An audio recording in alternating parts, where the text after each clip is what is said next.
ഏതൊരു പരീക്ഷയിലും ടോപ്പർ ആവാൻ വേണ്ടിയിട്ടുള്ള 5 മൈക്രോ ഹാബിറ്റ്സിനെ കുറിച്ചിട്ടാണ് ഇന്നത്തെ വീഡിയോയിൽ പറയുന്നത്. മൈക്രോ ഹാബിറ്റ്സ് എന്ന് പറയുമ്പോൾ ചെറിയ ചെറിയ ശീലങ്ങളാണ്, നമ്മൾ അധികം നോട്ട് ചെയ്യാതെ പോകുന്ന ചെറിയ ചെറിയ ശീലങ്ങളാണ്. ഈ ചെറിയ ചെറിയ ശീലങ്ങളാണ് വലിയ കാര്യങ്ങളായിട്ട് മാറുന്നത്. അപ്പോൾ നമുക്ക് സക്സസ്ഫുള്ളായിട്ടുള്ള ഒരു ലൈഫ് അല്ലെങ്കിൽ നല്ലൊരു വിജയമൊക്കെ വേണമെങ്കിൽ ഈ ഒരു മൈക്രോ ഹാബിറ്റ്സ് ലൈഫിലേക്ക് കൊണ്ടുവരുന്നത് നല്ലതായിരിക്കും.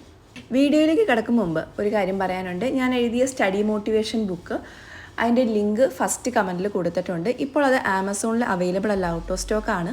പോസ്റ്റൽ വഴി മാത്രമേ നിങ്ങൾക്ക് ലഭ്യമാകുകയുള്ളൂ. മൈക്രോ ഹാബിറ്റ്സിൽ നമുക്ക് ആദ്യം നമ്മുടെ വില്ലനിൽ നിന്ന് തുടങ്ങാം. നമ്മുടെ മെയിൻ വില്ലൻ ആരാണ്? ഫോണാണല്ലേ. പലപ്പോഴും പഠിക്കാൻ സമ്മതിക്കാത്തത് ഫോണായിരിക്കും. അതുകൊണ്ട് തന്നെ പഠിക്കാൻ ഇരിക്കുന്ന സമയത്ത് 1 മണിക്കൂർ നിങ്ങൾ ഫോൺ ഫ്ലൈറ്റ് മോഡിലോ അല്ലെങ്കിൽ ഡു നോട്ട് ഡിസ്റ്റർബ് എന്ന ഓപ്ഷനിലോ ഇടുക. ഇങ്ങനെ ചെയ്യുമ്പോൾ ഉള്ള പ്രയോജനം, നമുക്ക് ഒരു മെസ്സേജോ കോളോ ഒന്നും വരില്ല. ഒരു രീതിയിൽ നമുക്ക് ഡിസ്ട്രാക്ഷൻസ് സംഭവിക്കില്ല. സോ നിങ്ങളിപ്പോൾ ഇന്നത്തെ ദിവസം 1 മണിക്കൂർ ഇട്ടിട്ടുണ്ടെങ്കിൽ നാളെ അത് നിങ്ങൾ 1.25 മണിക്കൂറായിട്ട് ഫ്ലൈറ്റ് മോഡിലേക്ക് മാറ്റും. ഇങ്ങനെ കണ്ടിന്യൂസ് ചെയ്യുമ്പോഴത്തേക്കും നമുക്ക് 3-4 മണിക്കൂർ ഫ്ലൈറ്റ് മോഡിൽ ഇട്ടാലും ഒരു ശ്വാസമുട്ടലൊന്നും തോന്നത്തില്ല. ഫോണില്ലെങ്കിലും നന്നായിട്ട് പഠിക്കുവാൻ കഴിയും. രണ്ടാമത്തെ മൈക്രോ ഹാബിറ്റ് എന്ന് പറയുന്നത് സെറ്റ് സ്മോൾ ഗോൾസ്. അതായത് നിങ്ങൾക്ക് അച്ചീവ് ചെയ്യാൻ അല്ലെങ്കിൽ നിങ്ങൾക്ക് നേടാൻ താല്പര്യമുള്ള ചെറിയ ചെറിയ ഗോൾസ് സെറ്റ് ചെയ്യുക. അത് നിങ്ങളുടെ റൂമിൽ ഒട്ടിച്ച് വെക്കുക. അത് എന്താണെന്ന് എഴുതി ഒട്ടിച്ച് വെക്കുക. അതായത് ഇപ്പോൾ നിങ്ങൾക്ക് 1 മാസം മുമ്പിലുണ്ട്. ആ 1 മാസം കൊണ്ട് ഏതെങ്കിലും ഒരു സബ്ജക്റ്റ് കംപ്ലീറ്റ് തീർക്കണം.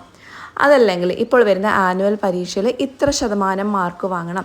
അങ്ങനെ ചെറിയ ചെറിയ ഗോൾസ് നിങ്ങൾ എഴുതി ഒട്ടിച്ച് വെക്കുക. ഒട്ടിച്ച് വെച്ചാൽ മാത്രം പോലെ അതിന് വേണ്ടിയിട്ട് ഡെയിലി കുറച്ച് ഹാർഡ് വർക്ക് ചെയ്യുകയും വേണം. മൂന്നാമത്തെ മൈക്രോ ഹാബിറ്റ്, ഡെയിലി ഒരു 10 മിനിറ്റ് എങ്കിലും നമ്മളൊരു റിവ്യൂ ചെയ്യാൻ വേണ്ടിയിട്ട് അല്ലെങ്കിൽ ചെറിയ ചെറിയ റിവിഷന് വേണ്ടിയിട്ട് മാറ്റി വയ്ക്കുക എന്നുള്ളതാണ്. ഇന്ന് നിങ്ങളൊരു 10 മിനിറ്റ്സ് റിവിഷന് വേണ്ടിയിട്ട് മാറ്റി വയ്ക്കുകയാണെങ്കിൽ നാളെ അതൊരു 15 മിനിറ്റ് മാറ്റി വയ്ക്കുക. അങ്ങനെ നീട്ടിക്കൊണ്ട് പോകുക. അപ്പോൾ ഒരു 1 അവറെങ്കിലും നിങ്ങൾക്ക് ഡെയിലി നിങ്ങൾ റിവ്യൂ ചെയ്യാൻ വേണ്ടിയിട്ട്, അതായത് നിങ്ങൾ എഴുതിയ നോട്ട്സ് ആണെങ്കിലും നിങ്ങൾ പഠിച്ച കാര്യങ്ങളാണെങ്കിലും ഒന്നുകൂടെ ഒന്ന് റിവൈസ് ചെയ്യാനും അല്ലെങ്കിൽ എഴുതിയ നോട്ട്സൊക്കെ കറക്റ്റ് ആണെന്നൊന്ന് റിവ്യൂ ചെയ്ത് നോക്കാനും ഒക്കെ ഹെൽപ്ഫുള്ളാവും. പലപ്പോഴും നമുക്ക് ഏറ്റവും മടിയുള്ള കാര്യമാണ് റിവിഷൻ എന്ന് പറയുന്നത്, അല്ലേ.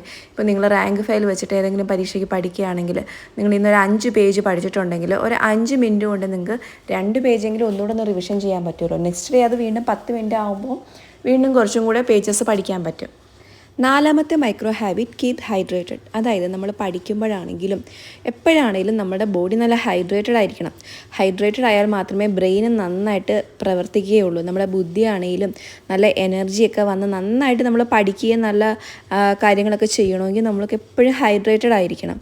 അപ്പോൾ അതുകൊണ്ട് തന്നെ ദിവസവും നന്നായിട്ട് വെള്ളം കുടിക്കുന്നത് ശീലമാക്കുക. അത് പഠിക്കുമ്പോൾ മാത്രമല്ല, എല്ലായ്പ്പോഴും വെള്ളം കുടിക്കുന്നത് ശീലമാക്കുക. ഒരു 2 ലിറ്റർ വെള്ളമെങ്കിലും ഡെയിലി കുടിക്കാനായിട്ട് നിങ്ങൾ ശ്രദ്ധിക്കുക. പലപ്പോഴും പെൺകുട്ടികൾ ആഹാരമൊക്കെ കഴിക്കാതായിരിക്കും പഠിക്കാനിരിക്കുന്നത്. അങ്ങനെയൊന്നും ചെയ്യരുത്. വളരെ ന്യൂട്രിറ്റീവ് വാല്യൂ ഉള്ള ഫുഡുകളൊക്കെ കഴിച്ചിട്ട് വേണം പഠിക്കാനിരിക്കേണ്ടത്. വയറ് നിറച്ച് കഴിച്ചിട്ട് പഠിക്കാനിരിക്കാതെ ഉറക്കം വരും. അല്ലാതെ ഡ്രൈ ഫ്രൂട്ട്സ് അങ്ങനത്തെ കാര്യങ്ങളൊക്കെ നിങ്ങൾ ഇടയ്ക്കിടയ്ക്ക് സ്നാക്സ് പോലെ കഴിച്ചുകൊണ്ട് പഠിക്കുന്നത് നല്ലതായിരിക്കും. അഞ്ചാമത്തെ മൈക്രോ ഹാബിറ്റ്, ഡെയിലി ഒരു 5 മിനിറ്റ് എങ്കിലും മെഡിറ്റേറ്റ് ചെയ്യുക എന്നുള്ളതാണ്. നമുക്കെപ്പോഴും മെഡിറ്റേഷൻ, യോഗ എന്നൊക്കെ കേട്ട് ശീലം ഉണ്ടാകും. പലപ്പോഴും നമ്മളത് പ്രാക്ടിക്കലായിട്ട് ചെയ്യാറില്ല, അല്ലേ. പക്ഷേ ദിവസവും നമ്മൾക്കിങ്ങനെ മെഡിറ്റേറ്റ് ചെയ്യുന്നവർക്ക് കോൺസെൻട്രേഷൻ പവർ കൂടുതലായിരിക്കും. ഒരുപാട് ബെനിഫിറ്റ്സ് നമുക്ക് മെഡിറ്റേറ്റ് ചെയ്യുമ്പോൾ കിട്ടുന്നതാണ്. നമ്മൾ പലപ്പോഴും ക്ലാസ്സിൽ ടീച്ചേഴ്സ് പറയുന്നത് ശ്രദ്ധിക്കാതിരിക്കും, അല്ലേ. അല്ലെങ്കിൽ നമ്മൾ പഠിച്ചുകൊണ്ടിരിക്കുമ്പോൾ തന്നെ നമ്മുടെ മനസ്സ് എവിടെയെങ്കിലുമൊക്കെ പറന്നു പോകും. അതൊക്കെ ഒഴിവാക്കാൻ ഈ മെഡിറ്റേഷൻ ഹെൽപ്പ് ചെയ്യും. ഡെയിലി നിങ്ങളൊരു 5 മിനിറ്റെങ്കിലും ഒന്ന് മെഡിറ്റേറ്റ് ചെയ്ത് നോക്കുക. ഒരുപാട് വ്യത്യാസം നിങ്ങളുടെ ലൈഫിലുണ്ടാവും. ഇത്രയുമാണ് ഒരു ടോപ്പറിലേക്ക് എത്താനുള്ള 5 മൈക്രോ ഹാബിറ്റ്സ്. ഇത് നമുക്ക് സിമ്പിളായിട്ട് തോന്നും, പക്ഷേ ഇത് ഡെയിലി നിങ്ങൾ പ്രാക്ടീസ് ചെയ്ത് കഴിഞ്ഞാൽ ഒരുപാട് മാറ്റങ്ങൾ ലൈഫിൽ ഉണ്ടാകുന്നതാണ്.